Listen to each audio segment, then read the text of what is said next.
Pessoal, eu estou nesse momento nas grutas, na cidade subterrânea de Görem, na Turquia.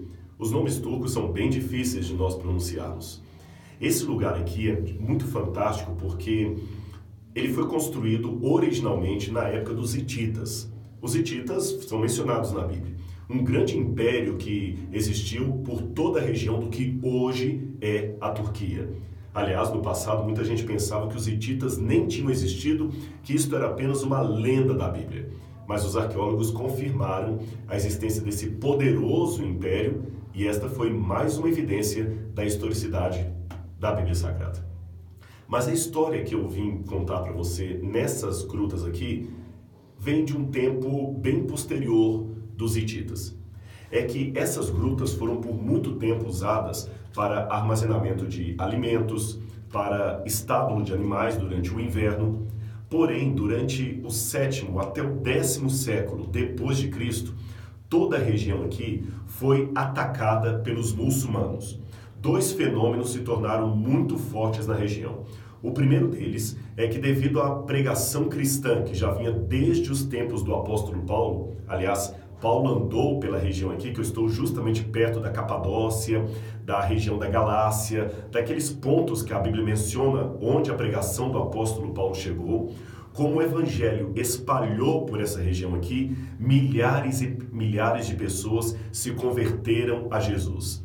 E eles tinham a sua vida em liberdade, cultuando a Cristo, até o dia em que os muçulmanos chegaram para estabelecer o terror na região, perseguindo os cristãos e matando aqueles que não se convertessem à força ao islamismo.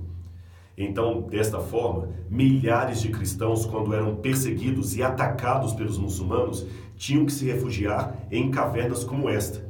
Na verdade, vocês estão vendo apenas esse quarto aqui, mas essas cavernas são enormes. Elas têm aproximadamente 8 graus abaixo da terra, ou seja, como se fossem 8 andares abaixo da terra. Não é à toa que até hoje são chamadas de cidade subterrânea dos cristãos.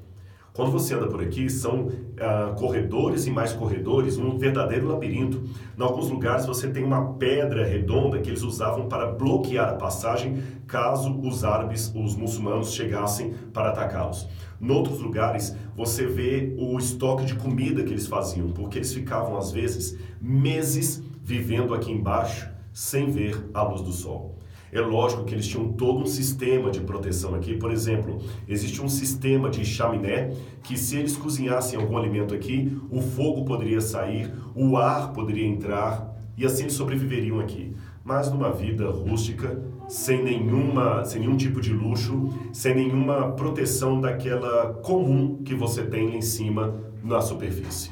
Era realmente uma grande luta para os cristãos morarem nesse lugar e aqui cultuarem o seu Deus. Aliás, uma das salas aqui foram encontradas um púlpito e vários lugares para colocar as lamparinas, onde se deduz que era o local de culto dos cristãos, onde eles abriam a Bíblia Sagrada e liam.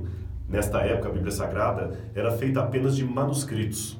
Esse lugar onde eu estou aqui era um dos cômodos para depósito de alimento. Você vê, por exemplo, este lugar aqui, esse buraco aqui.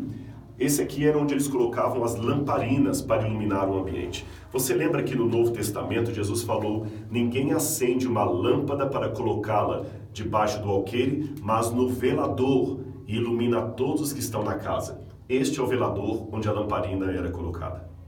Agora eu fico pensando, aliás, até chama atenção, não sei se o vídeo vai filmar, esse aqui também, que era um outro velador para colocar a lamparina, ainda tem a marca do queimado aqui em cima. Vocês conseguem ver? Eu espero que dê para ver no vídeo. E é emocionante saber que o fogo que acendeu aqui foi aceso há séculos e séculos atrás por cristãos que ficaram refugiados aqui porque preferiam a morte e o sofrimento a negarem a Jesus e a sua fé. Dizem alguns que aqui embaixo ficavam cerca de 3.000 cristãos, outros dizem até 20.000 cristãos. Ainda que seja 3.000 ou 20.000, eu faço algumas perguntas. A primeira, você acha que essas pessoas vivendo meses e meses aqui embaixo, cultuando, comendo juntos, será que essas pessoas aqui não tinham atritos? Será que não havia diferenças de pensamento, de posicionamento? É claro que sim. Mas elas tinham algo mais importante com o que se preocupar. Lá fora havia uma perseguição ao nome de Jesus. E aqui dentro elas precisavam ser unidas. Elas não poderiam se dar ao luxo de ficar com questiúnculas, com briguinhas. Aqui havia pessoas que talvez não dessem tão bom testemunho na visão de alguns. Pode ser que sim, mas repito, eles não tinham tempo para ficar com briguinhas. Eles não tinham tempo para discursos de desigrejados. Eles não tinham tempo para ficar com discursos de divisão, de diferenças doutrinárias, de briga. Não. Eles tinham algo mais sério com o que se preocupar. A fé na palavra de Deus e a perseguição que acontecia lá fora. Eu fico me perguntando se talvez não é por isto que Deus às vezes permite que a opressão e a perseguição caiam sobre o povo de Deus. Porque há maneira talvez de nos colocar prostrados de joelhos, pedindo o Espírito Santo que nós talvez não pediríamos numa situação de calma, de tranquilidade, de prosperidade. Aliás, talvez foi de pessoas com esse espírito que Paulo testemunhou no livro de Hebreus, que você pode ler aí na sua casa. Em Hebreus capítulo 11, eu vou apenas citar, porque aqui talvez pela iluminação não consiga ler. Paulo diz daqueles que pela fé moraram em grutas, homens dos quais o mundo não era digno, e por sua fé andaram errantes pelo deserto, habitando nas covas e nos antros da terra, ou seja, no ponto mais profundo da terra. Eu espero que você tenha a fé daqueles pioneiros, a fé daquelas pessoas que preferiam a morte a negar o nome de Jesus.